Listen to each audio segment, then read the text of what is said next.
എത്തി മക്കളെ എത്തി. എന്തെന്നറിയോ, തേങ്ങാപ്പാൽ കല്യാണമല്ലോ. നമ്മുടെ പ്രിയപ്പെട്ട ഒരുപാട് നമ്മൾക്ക് അറിവ് പകരുന്ന നമ്മുടെ പ്രിയപ്പെട്ട നിയാസ് ഉസ്താദിൻ്റെ വാക്കുകൾ ഈ തേങ്ങാപ്പാൽ കല്യാണത്തിനും ആഡംബരമായ കല്യാണത്തിനും. പക്ഷെ എൻ്റെ ഒരു സംശയം ഇതിൽ കൂടി ഞാനൊന്ന് ചോദിക്കാൻ ആഗ്രഹിക്കുന്നത്, കാരണം വെച്ചാൽ നമ്മുടെ വർഷങ്ങൾക്ക് മുമ്പ് തന്നെ ഒരുപാട് നമ്മുടെ നാട്ടിൽ കല്യാണം ഉണ്ടാകുന്ന ആ കല്യാണത്തിന് നിക്കാഹിന് പോകുന്നതിന് മുമ്പ് ചെറുക്കനെ തേങ്ങാപ്പാൽ കൊണ്ട് ഫുള്ള് തടിക്കുന്ന നമ്മളെ കുടുംബക്കാരും മാവും അനിയന്മാരും അങ്ങനെ കുടുംബക്കാരെല്ലാവരും രാവിലെ തടിച്ചതിന് ശേഷം അത് കുളിക്കാൻ പോകുന്നുള്ളത്. അത് ഞാൻ കണ്ടൊരു സംഭവമാണ്, നമ്മൾ ചെയ്തൊരു സംഭവമാണ്, ഇന്നും നാട്ടിലുള്ള സംഭവമാണ്. പക്ഷേ ഈ ഉസ്താദ് പറയുന്നത് നിങ്ങളൊന്ന് കേട്ടോ. എത്തി പുതിയ ട്രെൻഡ് എത്തിയിട്ടുണ്ട്. തേങ്ങാപ്പാൽ കല്യാണം. നിക്കാഹ് എങ്ങനെയായിരിക്കണം? മുത്തറസൂൽ പറയുന്നത് അതെന്റെ സുന്നത്തിൽപ്പെട്ടതാണ്. അങ്ങനെയാകുമ്പോൾ അത് മാതൃകാപരമാകണം. അപ്പൊ ചോദ്യം വരാം, സമ്പത്തുള്ള ഒരാള് തന്റെ നിക്കാഹിൽ നല്ലൊരു ഭക്ഷണം വിളമ്പിയ, മട്ടൻ തന്നെ ആകട്ടെ, അതിൽ നല്ല വസ്ത്രം ധരിച്ചാൽ, നല്ല സംവിധാനം ഒരുക്കിയാൽ അതിൽ തെറ്റുണ്ടോ? ഇതല്ലേ നിങ്ങളിപ്പോ ചിന്തിക്കുന്നത്? വരുന്ന അതിഥികൾക്ക് ഭക്ഷണം കൊടുക്കലോ സൽക്കരിക്കലോ ഒന്നും ഇസ്ലാം വിലക്കിയിട്ടില്ല. അതെല്ലാം കൂലി കിട്ടുന്ന കാര്യം തന്നെയാണ്. അതിര് കടക്കൽ മാത്രമാണ് നിരുത്സാഹപ്പെടുത്തിയത്. ഇവിടെ പ്രശ്നം എവിടെയാണെന്നറിയോ? പുതിയ പുതിയ കാട്ടിക്കൂട്ടലുകൾ കടത്തിക്കൊണ്ടുവരുമ്പോൾ, മഞ്ഞൾ കല്യാണം പോലെ, തേങ്ങാപ്പാൽ കല്യാണം പോലെ ആവശ്യമില്ലാത്ത ആചാരങ്ങളെ കടത്തിക്കൂട്ടുമ്പോഴുള്ള ഏറ്റവും വലിയ വിപത്ത് എന്തെന്നറിയോ? പാവപ്പെട്ടവനും ഇത് ചെയ്യൽ നിർബന്ധാവസ്ഥയിലെത്തും. സമ്പന്നന്മാർ എത്ര പണങ്ങളും കോടികളും മുടക്കി കല്യാണം ഏറ്റവും വലിയ ആർഭാടത്തിലേക്ക് എത്തിക്കുമ്പോൾ പാവപ്പെട്ടവന്റെ മക്കളത് ആഗ്രഹിക്കും. ഒന്നുമില്ലാത്ത ഒരുപക്ഷെ മറ്റുള്ളവരുടെ മുമ്പിൽ കൈനീട്ടി തന്റെ പ്രിയപ്പെട്ട പൊന്നുമോൾ കല്യാണത്തിന് വേണ്ടി സംവിധാനം ഒരുക്കുന്ന വാപ്പയോട് മകൾ പറയും, എനിക്കതുപോലെ വേണം. ഇവിടെ എന്താ സംഭവിക്കുക? വാപ്പ ഒരു ദിവസം കൊണ്ട് എങ്ങനെയെങ്കിലും നടത്തിക്കൂട്ടേണ്ട കല്യാണം 2-3 ദിവസത്തിലേക്ക് നീളേണ്ട അവസ്ഥ ഉണ്ടാകും. പാവപ്പെട്ട പിതാക്കന്മാർ തീരാ കടത്തിലേക്ക് വീഴുകയും ചെയ്യും. ഇങ്ങനെയുള്ള അനാചാരങ്ങൾ കൊണ്ട് സംഭവിച്ചത് പാവപ്പെട്ടവർക്കാണ് ഏറ്റവും കൂടുതൽ പ്രയാസമുണ്ടായത്. പണ്ടെല്ലാം എൻഗേജ്മെന്റുകൾ ചെറിയ ചടങ്ങുകളായി തീർന്നുകൊണ്ടിരിക്കുമ്പോൾ ഇന്നിപ്പോ അത് കല്യാണത്തെക്കാൾ വലിയ ചെലവായി. ചിലരൊക്കെ ട്രെയിനകത്താണ് മിഠായി കൊണ്ടുവന്ന് കൊടുക്കുന്നത്. ഐഫോൺ ഇല്ലാതെ പോകാൻ പറ്റുമോ? മറ്റുള്ളവർ ചെയ്തു വെച്ചപ്പോ പാവപ്പെട്ടവനും അതില്ലാതെ പോകാൻ കഴിയാത്ത അവസ്ഥയായി. നാണക്കേടെ. ഇങ്ങനെയുള്ള ആവശ്യമില്ലാത്തതിനെ ഒന്ന് മാറ്റിവെക്കൂ, നല്ലതിനെ പ്രോത്സാഹിപ്പിക്കൂ. നമ്മൾ മാത്രമല്ല, പാവപ്പെട്ടവരും നമ്മുടെ ചുറ്റുപാടുണ്ട്. അവർക്കൊരു പണി കൊടുക്കാതിരിക്കും. നമ്മൾ മാത്രമല്ല, സാധുക്കളും നമ്മുടെ ചുറ്റുപാടുണ്ട്. അവരെയും കൂടെ ഒന്ന് പരിഗണിക്കൽ നല്ലതായിരിക്കും. പ്രിയപ്പെട്ട ഉസ്താദിൻ്റെ ഈ വാക്കുകൾ നിങ്ങൾ കേട്ടില്ലേ? കാരണം വെച്ചാൽ ഇത് കണ്ടിട്ട് പാവപ്പെട്ടവരും അനുകരിക്കുമെന്നാണ് നമ്മുടെ പ്രിയപ്പെട്ട നിയാസ് ഉസ്താദ് പറയുന്നുള്ളത്. ഉസ്താദ് പറയുന്നത് വളരെ കറക്റ്റാണ്. പാവപ്പെട്ടവരും ഇങ്ങനെ ആഗ്രഹിക്കും. അവരും അവരുടെ മക്കൾ, അവരുടെ പെൺമക്കൾ പറയും, ഉപ്പ അല്ലെങ്കിൽ ഉമ്മ, എൻ്റെ ചങ്ങായിൻ്റെ കല്യാണം ഇങ്ങനെയാണ് കഴിഞ്ഞിട്ടുള്ളത്, ഇങ്ങനെയാണ് എൻഗേജ്മെൻറ്റ് കഴിഞ്ഞിട്ടുള്ളത്, ഇങ്ങനെയാണ് യൂട്യൂബിയ അത് കഴിഞ്ഞിട്ടുള്ളത്. അപ്പം ഞാനും അങ്ങനെ ആഗ്രഹിക്കുന്നു. കാശുമില്ലെങ്കിലും ആ ഉമ്മാക്കും ഉപ്പാക്കും ആ വാക്കുകൾ കേൾക്കുമ്പോൾ എത്രത്തോളം സങ്കടമാവും അല്ലേ? പക്ഷേ കാശുള്ളവന് കഴിക്കുമ്പോൾ അതിനെ നമ്മൾ എതിർക്കാനുള്ള ഒരു അർഹതയും നമുക്കില്ല. അള്ളാഹു സുബ്ഹാനഹു വ തആല പഠിച്ചിട്ട് എല്ലാവരും ഒരുപോലെയാണ്. അതിൽ ചിലവർക്ക് കാശുണ്ടാകുന്നു, ചിലവർക്ക് കാശുണ്ടാകുന്നില്ല. ഇത് പറഞ്ഞിട്ട് അവരുടെ മക്കൾക്കും അവരിങ്ങനെ കൊടുക്കാനും വേണ്ടിയിട്ടുള്ള ആഗ്രഹം അവർക്കും ഉണ്ടാവുമല്ലോ. പക്ഷേ ഇത് കാണുമ്പോൾ പാവപ്പെട്ടവരുടെ മനസ്സും വേദനിക്കുന്നു എന്നുള്ളൊരു ചിന്താഗതി ഉണ്ടാവും. പക്ഷേ ഉസ്താദ് പറഞ്ഞതെന്ന് വെച്ചാൽ ക്രെയിനിൽ കൂടിയിട്ട് മുട്ടായി കൊണ്ടുവന്ന് അത് നമ്മൾ കണ്ടതാണ്.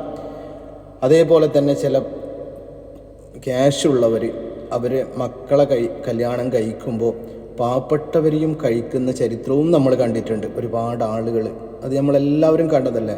ഒരു നല്ലൊരു ക്യാഷുള്ളവന് അവൻ്റെ മക്കളെ കല്യാണം കഴിക്കുമ്പോൾ ആ സമയത്ത് തന്നെ പാവപ്പെട്ടവരെ കല്യാണം കഴിക്കുന്നതും നമ്മൾ കണ്ടിട്ടുണ്ട്. അതിൽ ഞാൻ നിങ്ങൾക്ക് ഒരു വീഡിയോ കാണിച്ചു തരാം. നിങ്ങൾക്ക് ഒരു മിനിറ്റ്. അതേപോലെ ഇന്നൊരു കാണാനുള്ള ന്യൂസാണിത്. സ്വർണം വാങ്ങാൻ കരുതിയിരുന്ന പണം ഉപയോഗിച്ച് സമൂഹത്തിൽ ഉപേക്ഷിക്കപ്പെട്ട പ്രായമായവർക്ക് കിടപ്പാടം ഒരുക്കി കൊടുത്തിരിക്കുകയാണ് പത്തനംതിട്ട അടൂർ സ്വദേശി സി സുരേഷ് ബാബു. അടൂർ മഹാത്മാ ജനസേവന കേന്ദ്രത്തിലാണ് 40 പേർക്ക് താമസിക്കാവുന്ന താമസ സ്ഥലം ഉണ്ടാക്കിക്കൊടുത്തത്. കണ്ട, ഇങ്ങനെ നല്ല വാക്കുകൾ നമ്മൾ കേൾക്കുന്നുണ്ടല്ലേ. അപ്പോൾ ഒരുപാട് കാര്യങ്ങളും എഴുതി. പിന്നെ അടുത്തത് നമ്മുടെ പ്രിയപ്പെട്ട ഉസ്താദ് പിന്നെ അടുത്തൊരു കാര്യങ്ങൾ പറയുന്നുണ്ട്. ഈ ഉസ്താദിൻ്റെ വാക്കുകൾ, നിയാസ് ഉസ്താദിൻ്റെ ഓരോരോ വാക്കുകളും നമുക്കില്ലേ കറക്റ്റ് ഒരുപാട് മനസ്സിലാക്കാൻ ഒരുപാട് അറിവുകളും തരുന്ന നമ്മുടെ പ്രിയപ്പെട്ട നിയാസ് ഉസ്താദാണ്. ഉസ്താദിൻ്റെ അടുത്ത വാക്കുകളിലേക്ക് നമുക്ക് കിടക്കാം. എന്താണ് ഉസ്താദ് പറയുന്നുള്ളതെന്ന് നോക്കിയാൽ,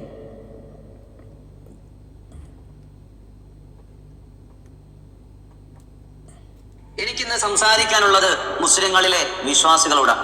വല്ലാത്ത വേദനയോടുകൂടിയാണ് ഞാൻ നിങ്ങളോട് സംസാരിക്കുന്നത്. നാം എന്തേ ഇങ്ങനെ അധപ്പതിച്ചു പോയി? നാം എന്തുകൊണ്ടാണ് ഇസ്ലാമിനെ ഇത്രമാത്രം ഇങ്ങനെ അവഹേളിക്കുന്നത്? ചില തെറ്റുകൾ തിരുത്താൻ ശ്രമിക്കുമ്പോൾ ചിലർ പറയാനുള്ളത്, ഞാൻ മുസ്ലിമൊക്കെ തന്നെ, പക്ഷെ എനിക്ക് ഇങ്ങനെയൊക്കെ പറ്റൂ. അങ്ങനത്തെ ഒരു ഇസ്ലാമിനെ മുൻഗാമികൾ ആരും പഠിപ്പിച്ചിട്ടില്ല. തെറ്റുകൾ സംഭവിക്കാം, അത് സ്വാഭാവികമാണ്. എന്നാൽ അത് സ്വമേധയാ തിരിച്ചറിയുകയോ മറ്റുള്ളവർ പറഞ്ഞു മനസ്സിലാക്കാൻ ശ്രമിക്കുമ്പോൾ ഉൾക്കൊള്ളുകയും ചെയ്യലാണ് യഥാർത്ഥ ഒരു സത്യവിശ്വാസി ആദ്യം മനസ്സിലാക്കേണ്ടതും പഠിക്കേണ്ടതും. ഉദാഹരണം പറഞ്ഞാൽ, ഒരാൾക്കൊരു ഗവൺമെന്റ് ജോലി വേണം, അയാൾ PSC എഴുതണ്ടേ? വിദേശത്തേക്ക് പോകണം, അവിടുത്തെ റൂൾസുകൾ പാലിച്ചുകൊണ്ട് വിസ ശരിയാകണ്ടേ? അങ്ങനെ എന്തു കാര്യത്തിനും നിയമങ്ങളും മറ്റു കാര്യങ്ങളും ഉള്ളപ്പോൾ പരിശുദ്ധമായ ഇസ്ലാമിൽ നിലനിൽക്കണമെങ്കിലും കൃത്യമായിട്ടുള്ള നിയമങ്ങളും നിയന്ത്രണങ്ങളും പാലിക്കുമ്പോൾ മാത്രമേ അതിന് സാധ്യമാകൂ. ഇവിടെ നാം കണ്ടുവരുന്നത് എന്താ? അള്ളാഹു തെറ്റാണെന്ന് പറഞ്ഞതെല്ലാം ചെയ്തുകൊണ്ട് അത് സോഷ്യൽ മീഡിയ വഴി ലക്ഷക്കണക്കിന് ആൾക്കാരിലേക്ക് എത്തിച്ചു കൊടുക്കുന്നതിലൂടെ ഒരാൾ ഇസ്ലാമിന്റെ പവിത്രതയല്ലേ നഷ്ടപ്പെടുത്തുന്നത്? പിന്നെ എങ്ങനെയാണ് നമ്മൾ യഥാർത്ഥ മുസ്ലിമാണെന്ന് പറയാം? ഇസ്ലാമിന് കൃത്യമായിട്ടുള്ള കാഴ്ചപ്പാടുകളുണ്ട്. ഈമാനോടുകൂടി കലിമ ചൊല്ലി മുസ്ലിമായി നമുക്കൊന്ന് മരിക്കണമെങ്കിൽ, അള്ളാഹുവിന്റെ സുന്ദരമായ സ്വർഗം നമുക്ക് ലഭിക്കണമെങ്കിൽ, അള്ളാഹുവിന്റെ നരകം നമുക്ക് കിട്ടാതിരിക്കണമെങ്കിൽ അള്ളാഹു പറഞ്ഞ കൽപ്പനകൾ സ്വീകരിച്ച് മുമ്പോട്ട് പോകാൻ മാത്രമേ വഴിയുള്ളൂ. നമ്മുടെ മുൻഗാമികളെ പോലെ അത്രമാത്രം ഇബാദത്തൊന്നും ചെയ്യാൻ നമുക്ക് കഴിയണമെന്നൊന്നുമില്ല. എന്നാൽ പറ്റുന്ന പോലെ നമുക്ക് ചെയ്യാൻ പറ്റണം. രണ്ടു തരം വിശ്വാസികളാണുള്ളത്.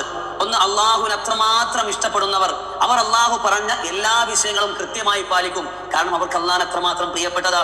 നമ്മൾ ഒരാൾ അമിതമായി പ്രണയിക്കുമ്പോൾ അയാൾക്ക് ഇഷ്ടമുള്ളതെല്ലാം ചെയ്യാൻ നമ്മൾ അത്രമാത്രം ഇഷ്ടപ്പെടില്ലേ? അത് തന്നെയാണ്, അതാണ് മഹത്തുക്കളുടെ പാത. രണ്ടാമത്തത്, നമുക്ക് അയാളോട് അത്രമാത്രം താല്പര്യമൊന്നുമില്ല, പെട്ടുപോയത് കൊണ്ട് ചെയ്തു പോകുന്നു. നമ്മൾ പലപ്പോഴും അങ്ങനെയാണ്. അള്ളാഹുവിനൊന്ന് സ്നേഹിക്കാൻ പഠിച്ചാൽ ഈ പറഞ്ഞ ഇസ്ലാം ഇത്രമാത്രം കണിശതയുള്ള മതമാണ്, ഇത്ര സ്ട്രിക്റ്റ് ആണ്, ഞങ്ങളെ കൊണ്ടൊന്നും പറ്റുന്നില്ല, ഇത് പറയാൻ കാരണം ഹൃദയത്തിൽ അള്ളാഹു ഇല്ലാത്തത് കൊണ്ട്. അള്ളാഹു ഉണ്ടെങ്കിൽ നിങ്ങളുടെ നാവിലൂടെ ഒരിക്കലും നമ്മൾ ആരും, ഞാനടക്കമുള്ളവർ അത് പറയില്ല. നമ്മൾ ആ ഇബാദത്തിന്റെ മാധുര്യം അറിയാത്തതും അതുകൊണ്ട് തന്നെയാണ്.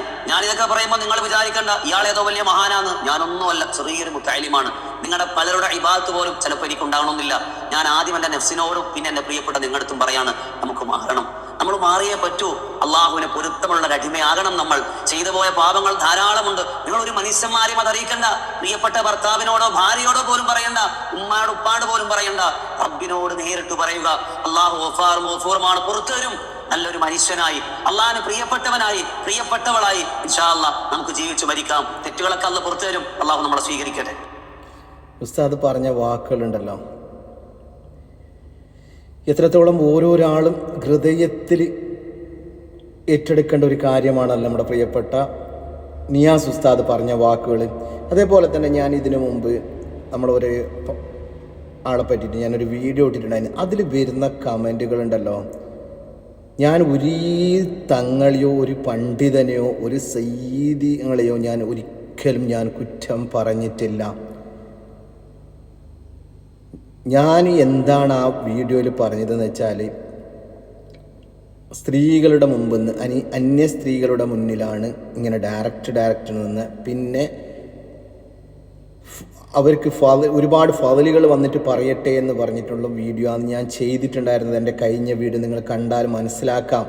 ആ വീഡിയോയിൽ ഞാൻ പറഞ്ഞ ഓരോരോ വാക്കുകളുണ്ടല്ലോ, ഞാൻ കുറ്റപ്പെടുത്തുന്നതല്ല. പക്ഷെ ഒരുപാട് സ്ത്രീകളെ വിളിച്ചിട്ട് സ്ത്രീകൾ അതിൽ കമൻ്റ് ഇടും, ഞങ്ങൾ വീണ്ടും പോകും, ഞങ്ങൾ നിന്നെക്കൊണ്ട് എന്ത് ചെയ്യാൻ പറ്റും, എൻ്റെ സഹോദരിമാരെ നിങ്ങൾ പോകുന്നെങ്കിൽ പോയിക്കോ, ഞാനൊരിക്കലും അതിനൊരിതല്ല.